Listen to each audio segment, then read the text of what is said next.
Как работата може да ни разболее?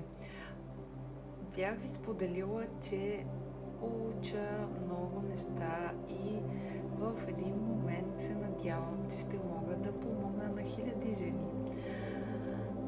Да, работата може да ни разболее. Понякога това, което работим, може би е нашето най-любимо занимание. Мислим си, че имаме мечтаната работа. То е така, да, но ако нямаме време за себе си, пренебрегваме себе си, просто в един момент ние ще започнем да нямаме енергия, самият организъм ще почне да иска своето и ще започнем да се изтощаваме, да се разболяваме. Тъй, че моят съвет е поне 1 час на ден трябва да отделяте за себе си и за тялото си. Дали ще се разходите някъде, трябва да заредите своята женска енергия. Как се зарежда енергията? При всеки е различно.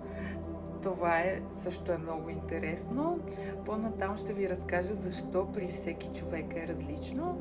Но като цяло може да започнете оттам, като започнете в този 1 час да правите неща, които ви доставят истинско удоволствие. Дали ще се разхождате, дали ще си пишете нещо, дали ще четете някоя книга, дали ще рисувате, дали ще започнете да учите нещо ново, вие ще изберете и ще усетите, но това е цел номер 1.